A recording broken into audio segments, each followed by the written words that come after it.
America की space agency NASA अपने कुछ वैज्ञानिकों को पृथ्वी से करोड़ों किलोमीटर दूर मंगल ग्रह पर एक मिशन के लिए भेजती है। सब कुछ ठीक चल रहा था, सभी साइंटिस्ट वहां पर एक्सपेरिमेंट कर रहे थे, मिट्टी के सैंपल इकट्ठा कर रहे थे। तभी वहां वैज्ञानिक कंप्यूटर में देखते हैं कि वहां का मौसम अब खराब होने वाला है और रेतीला तूफान आने वाला है। उन्होंने पहले सोचा कि हम मिशन को बिना कैंसिल किए वहीं पर रुक जाएं, लेकिन कुछ समय बाद उन्होंने देखा कि यह तूफान इतना भयानक था कि अगर हम वहां पर रुके तो सब कुछ तबाह हो जाएगा। फिर उन्होंने डिसाइड किया कि हम मिशन को रद्द करके वापस मंगल ग्रह की ऑर्बिट में जाएंगे। फिर अचानक से तेज तूफान आ जाता है और अंधेरा छा जाता है। सभी साइंटिस्ट रॉकेट के अंदर बैठकर जाने वाले थे, तभी एक वैज्ञानिक से हवा के झोंके के कारण कुछ मलबा आकर टकराया, जिसके कारण वह तूफान में गायब हो गया।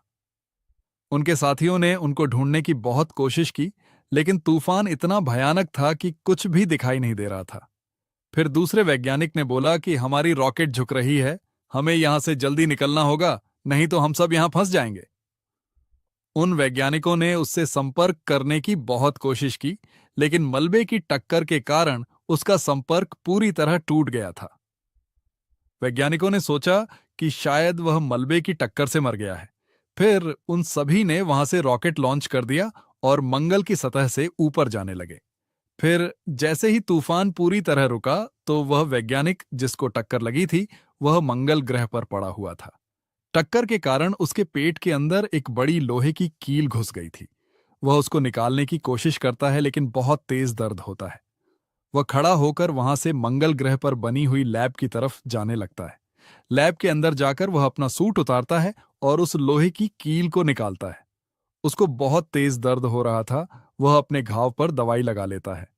वहीं दूसरी तरफ पृथ्वी पर नासा के साइंटिस्ट ने घोषणा कर दी कि मार्क वॉटनी मंगल ग्रह पर तेज तूफान के कारण मलबे से टकराकर मर चुका है। वहीं दूसरी तरफ मार्क वॉटनी ने लैब के अंदर अपना लैपटॉप खोलकर उसमें अपनी वीडियो रिकॉर्ड की और बोला कि अगर मैं मर गया तो यह वीडियो मेरे परिवार तक पहुंचा देना। वह वहां से डायरेक्ट पृथ्वी पर बात नहीं कर सकता, क्योंकि पृथ्वी से संपर्क करने वाला रॉकेट तो पहले ही वहां से चला गया था। वह रिकॉर्ड करते समय बोलता है कि मैं नासा से संपर्क नहीं कर सकता। अगर मैंने संपर्क कर भी लिया तो अगला मिशन यहां तक आने में 4 साल लग जाएंगे, क्योंकि पृथ्वी और मंगल ग्रह के बीच की दूरी 22 करोड़ किलोमीटर है। फिर अगले दिन जब उसने अपने परिवार की फोटो देखी तो उसने कहा कि मैं यहां पर नहीं मरूंगा, कुछ भी हो जाए मैं मंगल ग्रह पर जीवित रहूंगा। फिर उसने लैब के अंदर जितना भी खाना था उसको एक जगह रखा और काउंट करने लगा कि ये खाना कितने दिन तक चलेगा।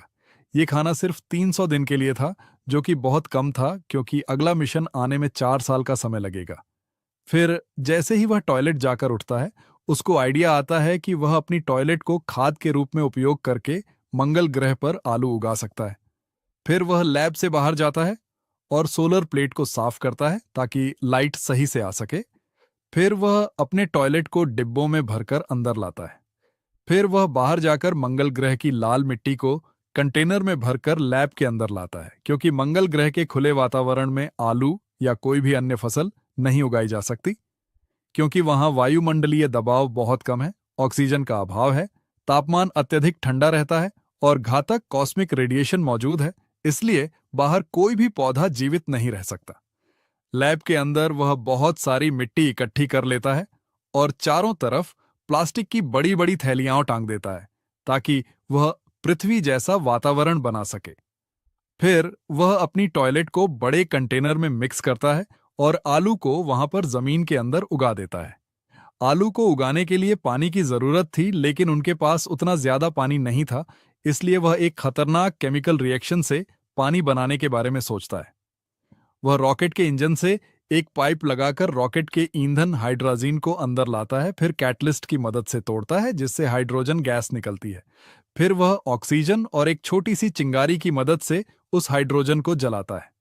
हाइड्रोजन और ऑक्सीजन के इस मिलाप से पानी की बूंदें बनने लगती हैं, जिसको देखकर वह बहुत खुश होता है। और अचानक से एक बहुत बड़ा ब्लास्ट हो जाता है। फिर उसने सोचा कि मैंने कैलकुलेशन करते समय मेरे मुंह से निकलने वाली ऑक्सीजन को काउंट ही नहीं किया था, इसीलिए ऑक्सीजन की ज्यादा मात्रा होने के कारण ब्लास्ट हो गया। फिर वह दोबारा कोशिश करता है, इस बार वह हेलमेट पहनकर और गोल्डन चादर लपेटकर आया था ताकि कोई भी गलती ना हो।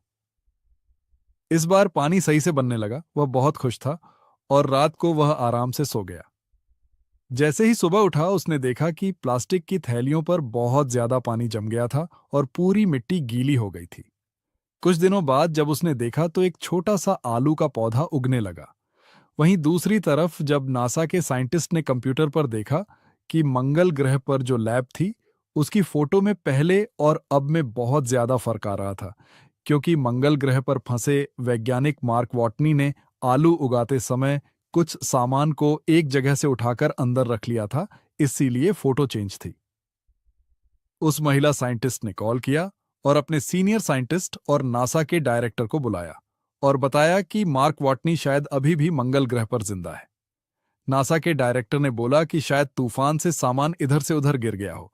तब दूसरे वैज्ञानिक ने बोला कि रोवर को एक चार्जिंग पॉइंट से सटीक दूसरे चार्जिंग पॉइंट पर ले जाना हवा का काम तो नहीं लगता, जरूर वह वहां पर अभी भी जीवित होगा।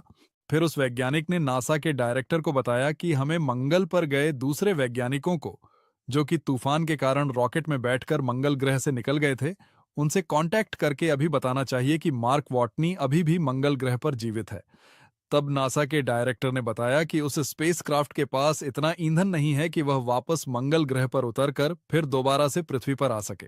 हम एक साइंटिस्ट के चक्कर में बाकी 4 साइंटिस्ट की जिंदगी को खतरे में नहीं डाल सकते, इसलिए हम उनको नहीं बताएंगे कि मार्क वॉटनी अभी भी जीवित है। वहीं दूसरी तरफ मार्क वॉटनी को मंगल ग्रह पर रहते हुए 60 दिन हो गए थे। वह आगे की पूरी प्लानिंग कर रहा था। उसे पता था कि नासा का अगला मिशन 4 साल बाद आएगा, जो कि वहां से 3,600 किलोमीटर दूर मंगल ग्रह पर उतरेगा। उसे 4 साल के अंदर 3,600 किलोमीटर पहुंचना था। उसके पास एक रोवर था जो कि एक बार में 35 किलोमीटर चल सकता है, जिसके बाद उसे दोबारा सूर्य की रोशनी से चार्ज। उसे 3,600 किलोमीटर पहुंचने के लिए कम से कम सामान के साथ और ज्यादा से ज्यादा खाने के साथ रोवर से चलना होगा। इसीलिए वह वहीं से कुछ दूरी पर स्थित एक जगह पर जाता है जहां पर पुराना मिशन लैंड हुआ था। फिर वहां से एक बड़े प्लूटोनियम के बॉक्स को लेकर वापस अपने लैब में आ जाता है, क्योंकि प्लूटोनियम से वह रोवर में बहुत ज्यादा एनर्जी उत्पन्न कर सकता है, जिसके कारण वह ज्यादा से ज्यादा दूरी तक जा सकता है। वहीं दूसरी तरफ पृथ्वी पर लोगों को पता चल गया कि मंगल ग्रह पर मार्क वॉटनी अभी भी जीवित है। फिर नासा के डायरेक्टर ने उन सभी लोगों से कहा कि हम जल्द से जल्द एक दूसरा मिशन भेज रहे हैं उसको बचाने के लिए। कुछ समय बाद नासा के डायरेक्टर ने अपने साइंटिस्ट को बोला कि हमें जल्द से जल्द एक मिशन भेजना होगा। तो साइंटिस्ट ने बोला कि हमें नया रॉकेट बनाने में कम से कम 9 महीने लगेंगे। तब डायरेक्टर ने बोला कि हमें 3 महीने के अंदर अंदर मिशन को लॉन्च करना है। अगर हमने जल्दी मिशन लॉन्च नहीं किया तो वह मंगल ग्रह पर भूख से मर जाएगा। वहीं दूसरी तरफ मंगल ग्रह पर मार्क वॉटनी ने जो फसल उगाई थी वह अब बड़ी हो चुकी थी। वह उनमें से कुछ आलू को खाने के लिए रख देता है और जो छोटे थे और हल्के से सड़े हुए थे उनको दोबारा उगा देता है। कुछ समय बाद वह अपने लैपटॉप स्क्रीन पर देखता है कि नासा ने एक पुराना मिशन भेजा था, वहां से कुछ सामान लेकर मैं पृथ्वी से कांटेक्ट कर सकता हूं। वह अपने रोवर में बैठकर उस मिशन वाली जगह की ओर जाने लगता है। वह वहां पहुंचा तो उसने देखा कि पूरी मशीन जमीन के अंदर रेत में धंस गई है। फिर वहां से वह उस मिशन के पाथफाइंडर को खोद कर निकालता है और वहां से वापस लैब के पास आ जाता है। वहीं दूसरी तरफ पृथ्वी पर वैज्ञानिक सैटेलाइट से उसकी इमेज को देखकर समझ गए थे कि वह क्या करना चाहता है।